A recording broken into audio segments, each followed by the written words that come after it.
Melghat mission 28 हे अभियान राबविण्याकरिता आपल्या संपूर्ण आरोग्य अधिकारी व कर्मचारी आपल्यापर्यंत पोहोचणार आहे. मग ते घर असो, पाडा असो, वाडी असो किंवा शेत असो, आपल्या समस्यांवर प्रतिबंध, उपचार व संदर्भ सेवा देण्याकरिता ते आपल्या घरापर्यंत पोहोचणार आहेत. आपल्याला फक्त त्यांना सहकार्य करावयाचे आहे. ही माझ्या मेळघाटवासी भगिनींना व भावांना नम्र विनंती. या बाबीमध्ये कोणत्या बाबी लक्ष पुरविण्यात येणार आहे हे आपण जाणून घेऊया.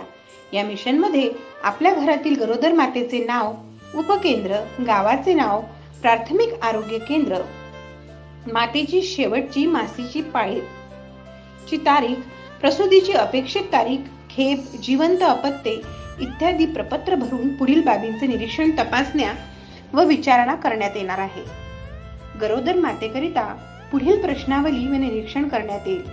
ज्या मातेस प्रसूतीकरिता 28 दिवस बाकी आहे अशा माताला दररोज एक आरोग्य अधिकारी किंवा कर्मचारी भेट देणार असून ते आळीपाळीने आपली तपासणी करणार आहेत.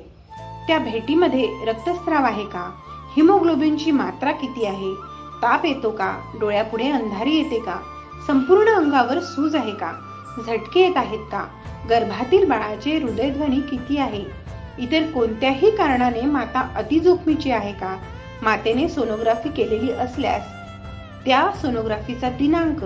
या तपासणीमुळे मातेची जोखीम व धोका टळून लगेच संदर्भ सेवा व संस्थेत प्रसूतीचे प्रमाण वाढून घरी प्रसूतीचे प्रमाण कमी होण्यास मदत होईल व माता मृत्यूस आळा बसेल. प्रसूतीनंतर 28 दिवसापर्यंत मातेकरिता पुढील प्रश्नावली, तपासणी व निरीक्षण.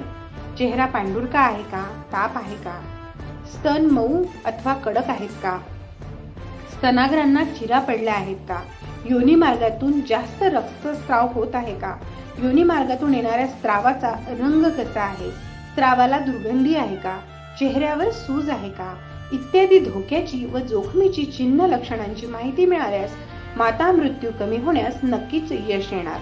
तसेच बाळ जिवंत जन्मानंतर ते 28 दिवसापर्यंत बालकाच्या मातेस प्रश्नावली व निरीक्षण. बालकास स्वाभाविक लघवी होते का, शौचास स्वाभाविक होते का, अतिसार उलटी आहे का, आकडी येते का, बाळ सुस्त वाटतो का, बाळ दूध बरोबर ओढतो का, बाळाच्या श्वासाचा वेग किती आहे, श्वास घेण्यास त्रास होतो का किंवा त्रास वेगाने घेतो का, तापमान किती आहे, कावीळ आहे का, अंग पिवळे पडले आहे का, नाळेची स्थिती स्वाभाविक आहे का, नाळेमध्ये पू किंवा पस आहे का, बेंबी लाल झाली का, इत्यादी तपासणी केल्यामुळे बालमृत्यू कमी होण्यास मदत नक्कीच होणार. संपूर्ण टीम मिळून सगळे वैद्यकीय अधिकारी, भरारी पथक, वैद्यकीय अधिकारी, समुदाय आरोग्य अधिकारी, आरोग्य सेवक, आरोग्य सेविका, आशा सेविका, अंगणवाडी सेविका तसेच सोबत काउन्सिलर प्रत्येक गरोदर, स्तनदा व 28 दिवसांच्या आतील बालकांचा पाठपुरावा, निरीक्षण व तपासणी करणार आहे. या तपासणीमुळे माता व बालकातील धोका व जोखीम ओळखण्यास मदत होते. त्यामुळे माता मृत्यू, बालमृत्यू, संस्थात्मक प्रसूती तसेच कुपोषणाचे प्रमाण कमी होण्यास व टाळण्यास मोठ्या प्रमाणात मदत होईल.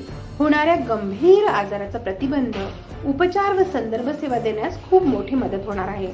आपण सगळे मिळून नक्कीच या अभियानाला न्याय देऊ व यशस्वी होण्यासाठी प्रयत्न करू. आरोग्य विभाग व महिला बाल कल्याण विभाग, जिल्हा परिषद अमरावती. धन्यवाद.